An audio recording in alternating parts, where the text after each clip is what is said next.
It's Red Eye Radio. Gary McNamara and Eric Harley talk about everything from politics to social issues and news of the day.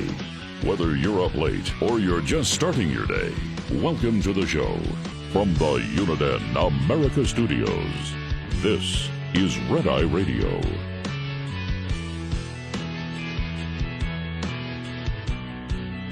It's Red Eye Radio. He is Eric Harley, and I'm Gary McNamara. Welcome and good morning. Thanks so much for being here this morning, as always. Well, the president over in Saudi Arabia now will be talking with Saudi Arabia, United Arab Emirates, Qatar, trying to do deals and business deals. First, before we even go there, the whole airplane thing came up. Mm-hmm. Look, we remember last year, we had talked about this yesterday and said there may be nothing illegal about it.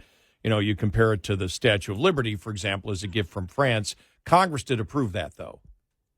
And so whether there is a precedent for that or not, you know, and whether legally Congress has to approve this, look, it's not a gift to Trump, it's a gift to the country. Right. That the president can use.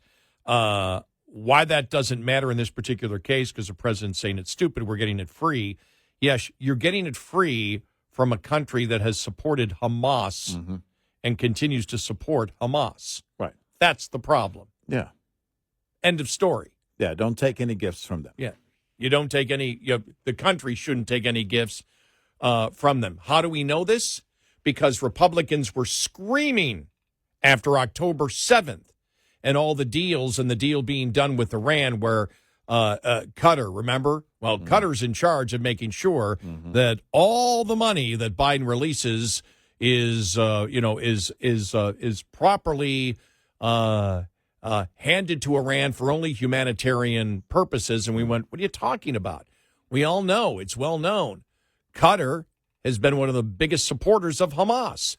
That's why you don't take the plane. Yeah. End of story. Pretty cut and dry. That's right. I was reading that somebody went, even MAGA people are upset. And it said Laura Loomer said, don't take the plane. Yeah. Mark Levin, they had listed on there. And it was like, we just said, well, you know, probably not illegal, but it doesn't look good because of the perception. Because you said, why wouldn't you do it? It's free. Well, and there's nothing illegal. Well, that same case was made for Hunter Biden. Influence peddling is legal. Right.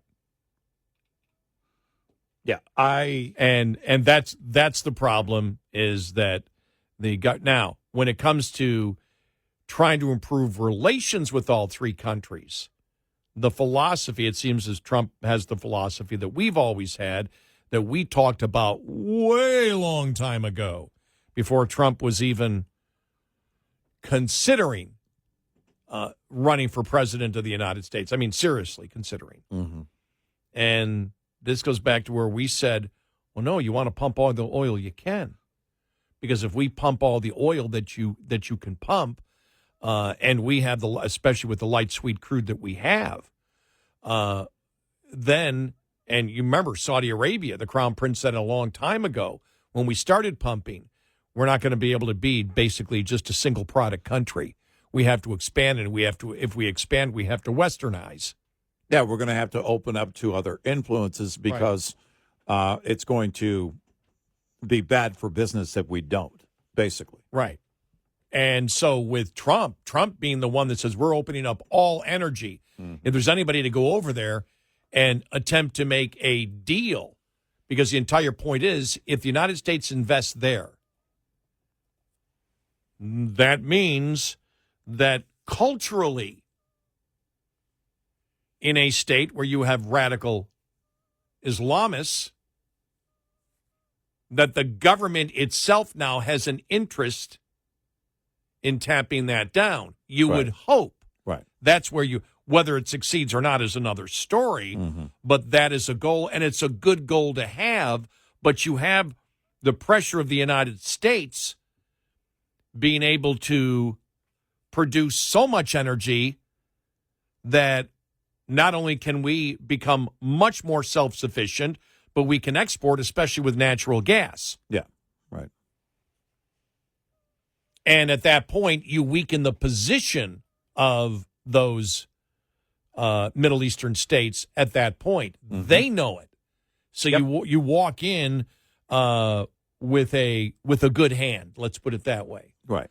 So we're all for the president doing that without question. And if anybody could do that, especially after the Abraham Accords, it is this president. Yeah. But I've no idea why he is stuck on the plane.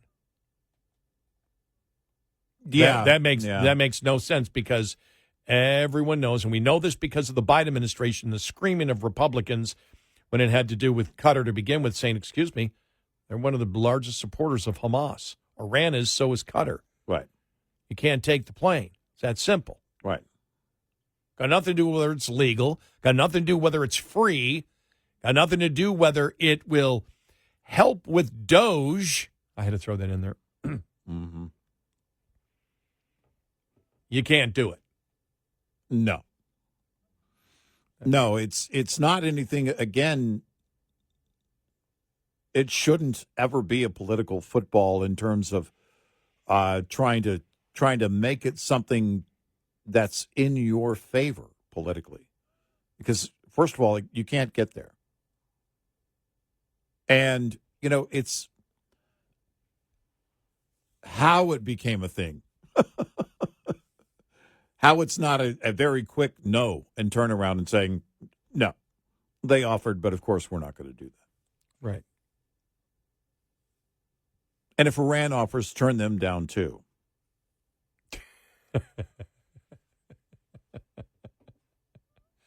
Well, they're not Iran. They are more. No, they're not. They're If you not. if they're you not support Iran. Hamas, you're not our friend. Right. Exactly. Right. So that's it. There really is there's no other discussion to be had. There isn't. It's like when Trump shouldn't be. When Trump came out over the weekend and said, we're getting a lot of cooperation from Iran, and was immediately, he's going to be suckered in. Yeah. It's not what Trump says, it's what he does. Right. Look, I have great confidence in his visit to the Middle East. I have great confidence in things that are going to happen while he's there. Someone writing basically that, look, if he gets in there and cracks some skulls, he could end the war in Gaza. I don't know about that yet. We'll see. Yeah, that's more of an Israel thing. Israel has to look out for their own interest in Gaza, and there's a lot of decisions that still have to be made. The release of the last living American hostage was a big deal. Clearly, it was a show that, hey, we understand you're coming over, but that's the way it should run, and I think that's a good thing. I think that is a positive sign in terms of understanding, how the table is set right now and who this president is. I can't tell you if Hamas fully understands that, but again, releasing the last American hostage certainly indicates they have some understanding of it. And he's not afraid to use force when necessary in a targeted way. But moreover, he's one that has a history of going to that region and talking with other nations. This is what Netanyahu was alluding to when they did the presser several weeks ago. Because he believes the Abraham Accords, that this whole thing could go even further. There's good reason to believe there could be a greater relationship here with these other nations. And when Israel is saying that, then you've got something. So I have great confidence in things and good things happening from this visit. Maybe not during this visit, but from the visit overall. Putting those in motion, those things in motion, and also understanding, again, giving a clear understanding as to where the U.S. stands on this. The president has been one for really all of his adult life who has talked about other nations standing on their own. And if you think of the way that the agreements are being, the relationships are being developed in the Middle East, I guess is one way to phrase it, then you know that what he's trying to do is basically, look, you guys have to make this happen. Israel can't just count on the U.S., and here's why it's in your best interest to also be on board. The Saudis know this. Again, the Saudis I have a lot of issues with. There's a ton of issues there, but this president isn't going to go to war with all of them, nor should he. The better play is to bring them all together and say, we all have a common interest here. And that is to keep terrorist organizations like Hamas and the Houthis in check, to keep peace in this region intact. You can't let that get out of control. I don't know what you say to Qatar. I don't know what you say to, I don't know what's developing with Iran. But I do suspect that the president is gathering those nations who have a full or will have a full understanding of what the scope is, what is in their best interest to do and not to do when it comes to that kind of behavior. Well, as I've said, it's not necessarily always paying attention to what Trump says, but with Iran, it actually is. Yeah. Because he said, and he said it multiple times, complete disarmament of no nuclear program. Right. None. Right. None will be acceptable. So in that case, that's a red line in the sand that he set. Yep. We'll see what happens. Right. We'll see what happens with that. But he said that multiple times. Yep. And so that's a and by the way, that's the goal you should have. That's a great goal to have. Right. But with the rest of the countries, we'll see. It's all a work in progress, and nothing is guaranteed. But Trump is the one that wishes to open all of United States energy and be self-sufficient. And the United States being self-sufficient puts a hit on Saudi Arabia and other Middle Eastern countries. Yeah. And if we start exporting, especially natural gas, that's another hit. And other countries are producing it because of fracking. Right. Russia, for example.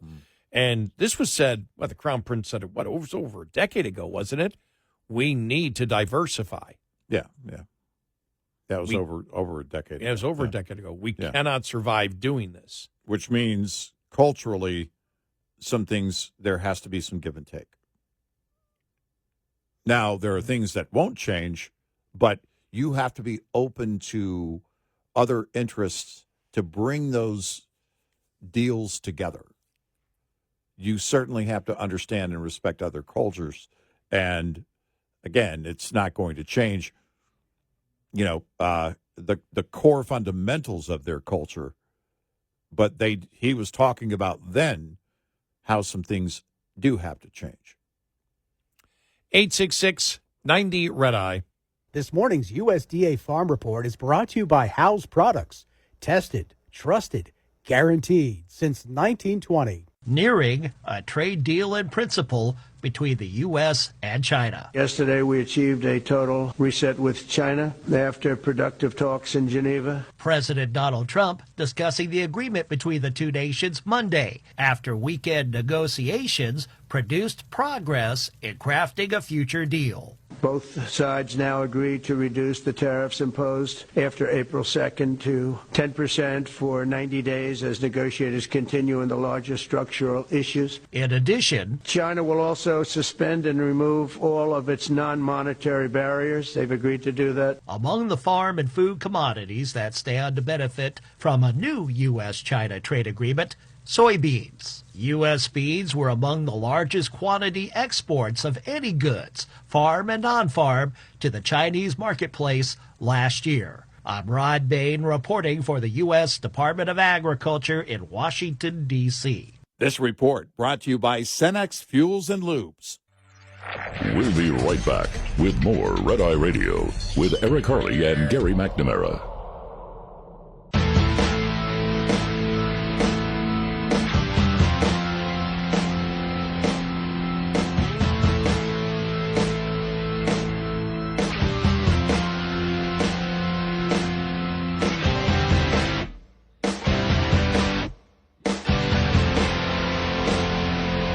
It's Red Eye Radio. He's Eric Harley, and I'm Gary McNamara. Good morning. Welcome. So we'll see what comes out. And by the way, I have no problem with him not visiting Israel. You want to focus on one thing. You know, Israel, he's got a great relationship with Netanyahu. Yeah. I just saw some criticism of the president on it yesterday. I'm like, no. Well, we know there can be tension between those states he's going to and Israel. Right. We'll deal with one and go to the other. Even Netanyahu was... sounded very optimistic several weeks ago at that presser about, those relationships in development and how that could expand. He mentioned that during that press conference. He doesn't need to make a stop in Israel. Israel is a given as far as I'm concerned. Well, he doesn't need to make a stop in Israel because this is what I get out of the critics of it. He doesn't mean to make a stop in Israel to say, see, I'm going over there, but I still support you more. He doesn't need to make that argument. No. His actions have made that argument. Right. Yeah. The actions with Israel. Exactly. What he has done and how he's supported. Yeah, right. Exactly. There is no concern by Israel that we might be changing our minds about standing with Israel from this president's perspective. If it were Biden, yeah, maybe. But no, not this Biden. president. I have no idea what the hell he's doing over there. We have no clue what's going on. So, yeah, that could be a problem if he were doing that. But DEFCON 10. Exactly. Biden's over there in Saudi Arabia and the United Arab Emirates and Qatar. Exactly. Get ready. We're at war. Well, Bibi's been to the White House. You know what I mean? So he's had the ultimate invite in that regard. So when traveling abroad, I do believe this president has been very productive when he travels abroad. When you saw it yesterday, I mean, when you think about it, and this is why I've said, Trump, to me, has proven himself in the past. I look at his previous actions of what he's done in foreign relations, and the two biggies that I look at is the Abraham Accords and going after Soleimani. Mm-hmm. And when I saw yesterday, I said, this is good. Zelensky personally invites Trump to attend upcoming peace talks in Turkey. Yeah. Ukrainian President Zelensky is hoping that President Donald Trump can attend planned peace talks in Russia in Turkey later this week. He appealed to Trump on X Monday, asking him for his full support and potentially a visit to Turkey to discuss a possible ceasefire deal. Zelensky wasn't doing that a month ago. Right. And those that early on said, oh, Trump just wants to get in good favor with Putin. You and I never believed that. No. We never believed that. And, No. And the other thing, just in total, when people talked about Trump, even conservatives would say he's a proven isolationist. And we've said, we know he says things like that may lead you in that direction, but none of his actions have ever done that, ever. Right. And I've never thought, even though he said it, because on a lot of things, not all, but a lot of things, I'll look and say, that's his way of attempting to open a door or negotiate. Right. What happens in the end? And Right. I think on foreign relations, he's been great. Yeah.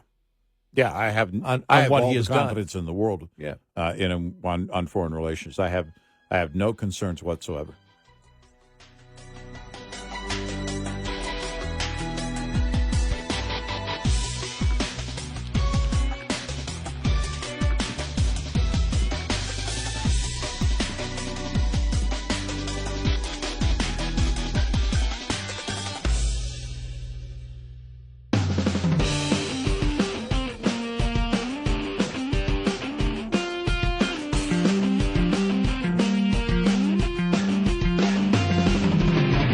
listening to Red Eye Radio from the Uniden America Studios.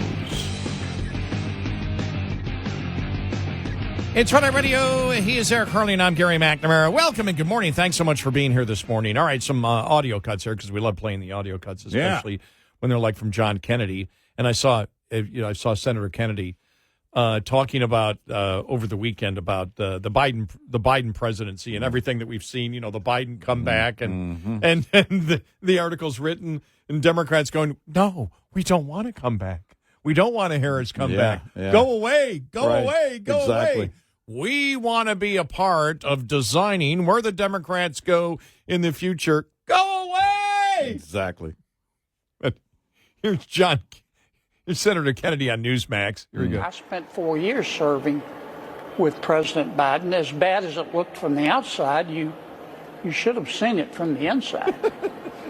President Biden mismanaged Congress. He mismanaged COVID. He mismanaged the economy. He mismanaged inflation. He mismanaged the national debt. He mismanaged crime. He mismanaged the border. He mismanaged Afghanistan. He mismanaged the war with Hamas. He mismanaged the war in Ukraine. And he sacrificed America's energy independence. He was just exquisitely awful. I'm sorry, he was. And I watched him for 4 years, he and his people pushing on a door that was clearly marked pull.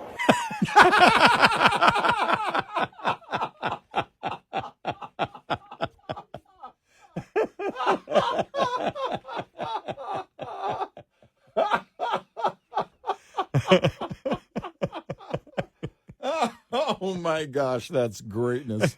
Exquisitely awful. Am I right that if it wasn't for his Southern accent, it would not have the same impact? No, it wouldn't. It wouldn't.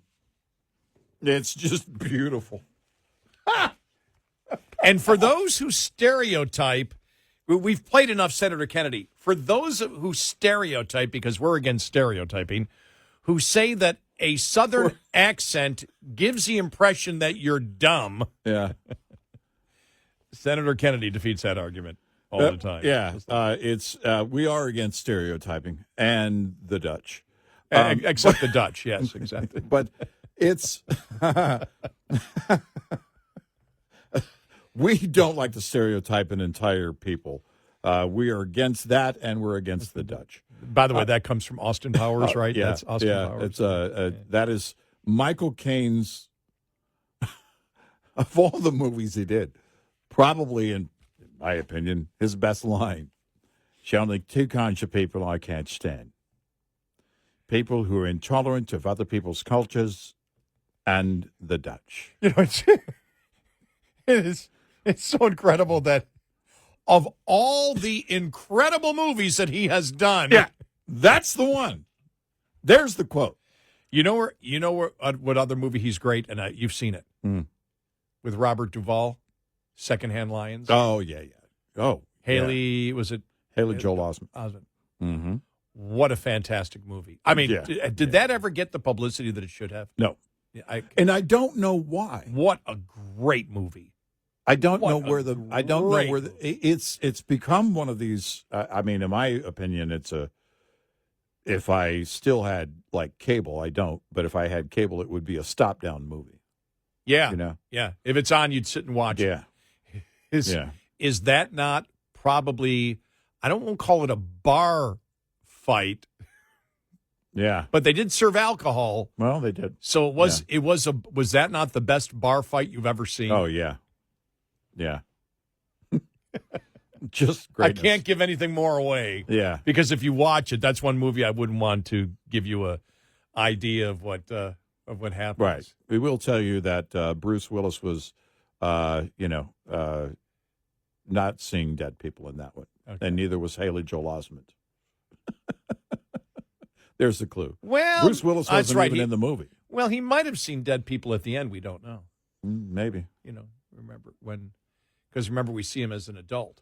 Well, that's At true. the end, That's with, true. With the, I don't want to give any more away. Well, none of the new kids on the block shot anybody in that one.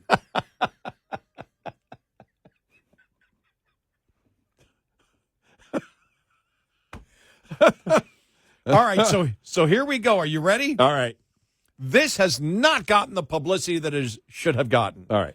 Breitbart had it. The DNC starts the process of removing David Hogue as vice chair. Oh, you knew it was going to happen. The Democratic National Committee, the DNC, has taken steps towards removing gun control activist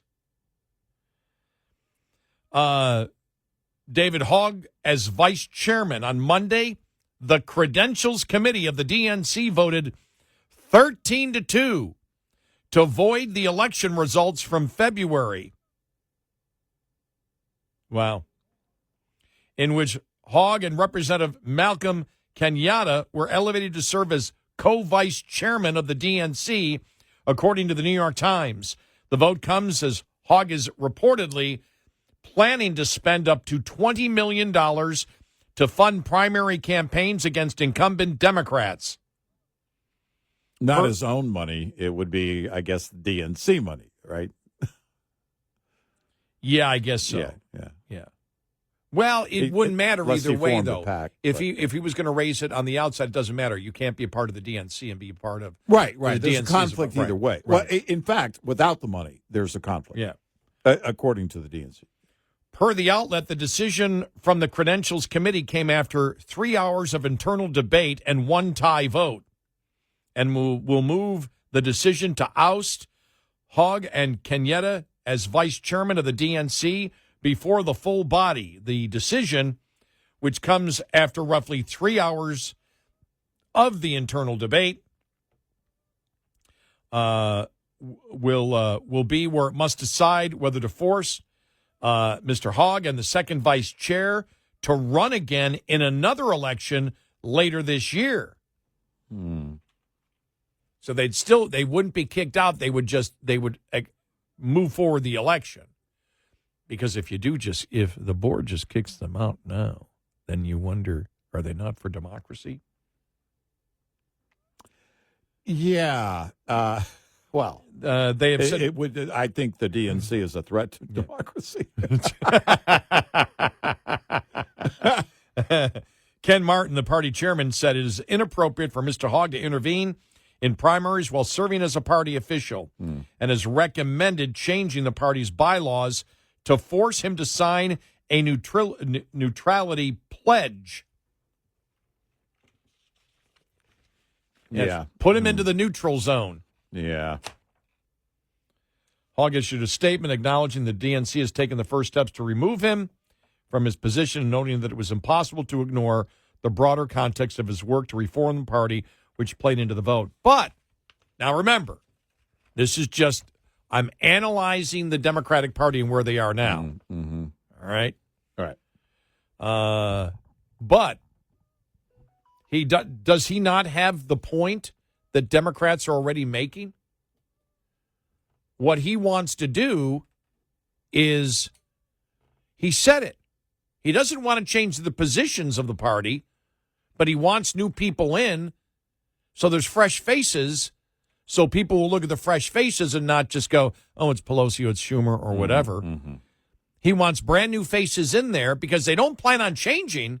The people that oppose him aren't planning on changing anything, are they? Is anybody in the Democratic Party coming out and saying we need to change where we stand on the issues besides, and he's really not a part of it anymore, James Carville? Yeah, no. Nobody's saying it.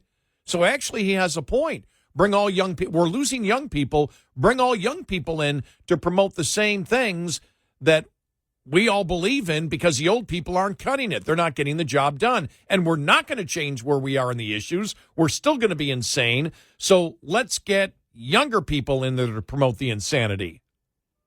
Now, I don't know if it's going to help, but is there any other choice since they've decided not to change? No. Because they're not saying here, we're changing as a party and he's not a part of it. Right. They're not saying You don't hear the leadership saying, well, you did have Chuck Schumer approve the continuing resolution. We get back to that again, don't we? Exactly. But that nobody has changed on any. Have any of them changed on illegal immigration? No. In fact, they've gone further left. Yeah. And everybody's in agreement with it. Right. We need to defend. Are you in here illegally? Yeah. Okay, but have you committed a major crime yet? No. Okay, well, then we'll deal with you later. All right, who's committed a major crime and is in here illegally? Because we want to defend you. Gang members, raise your hands, please. All gang members that are here illegally, raise your hands. We'd like to give you a couple of $1,000s and hide you if we possibly can. Right. And any of you object to that? No. No, nobody objects. The radical transgender movement, have they changed at all? No. No. No, they continue to go in that direction and more radical. Look, this move with Hogue, it's Hogue knows that young people, again, aren't with the party right now. Yeah, exactly. Now, there is, if you took a survey and actually did a sit down with that demographic that he's talking about, would it be because they're not conservative enough? Well, no. With many of them, it is going to be radical. It's going to be, you guys let the party get too old. You guys let an old guy in. Well, here's where he, again, you say, does it make any difference? Mm-hmm. Let's look at, Schumer, too old. Hakeem Jeffries, sorry, you're not cutting it. Yeah. We need young people. Who are the new young people? Yeah, we know who can sell the Democratic Party. Mm-hmm. Jasmine Crockett and AOC. That's right. Anybody buy that? We get back to the issue that they're all wrong. Yeah. When we analyze it, they're all wrong. They think by going viral and putting on this performance art, that's how they're going to win. Jasmine Crockett, AOC, Hogue, all of them believe, all of them, that we need to continue to be insane on the issues. But we need different people to market it. Right. What are you talking about? Nobody's buying what Jasmine Crockett says, except in my district. Right. Nobody buys it. Independents are not falling for what Jasmine Crockett or AOC has to say. Now, you may say AOC is no longer in there because she served too long, where everybody in the last couple of months just discovered Jasmine Crockett. Right, yeah. Is she selling them effectively? No. I don't think so. Is Hogue selling the Democratic Party effectively? No. No. But they both think they're winning. Yeah, they do. They're all wrong. What Hogue doesn't realize, it's not the messaging. It's not that you need a different messenger. The problem is you suck on the issues. And you keep going in that direction. Right. But they don't see it, which is great. My gosh, I agree somewhat with Serpent. I never thought that would happen. James Carville, by the way. Yeah. They, again. Not fully, but partly because he still has insane opinions. But they are off the charts radical. Yeah. And they're not going to change. They're going to get more radical. 866-90 Red Eye. We'll be right back with more Red Eye Radio with Eric Harley and Gary McNamara.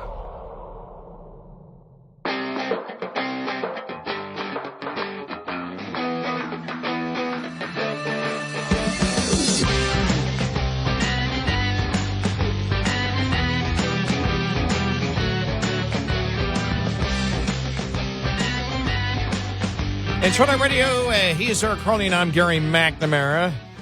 So it will be interesting where the great, big, huge, humongous, beautiful bill goes. Yeah. It's beautifully big.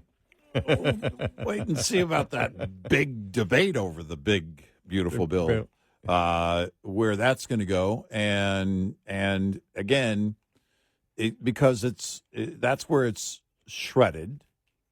And I don't know what you do if you already know, again, if you can't convert the Chip Roys, but you have enough votes otherwise, right? Except for the not raising in the GOP in the House, not raising the SALT deduction enough, then it wouldn't shock me that they raised it even more or lifted the cap altogether. Would you be surprised if the president, because he was busy getting ready to head over to the Middle East, if he came out and said, I don't want just 3 years of no tax on tips? Mm-hmm. Yeah, I don't. He probably would have said that by now, but maybe, I guess. I don't know.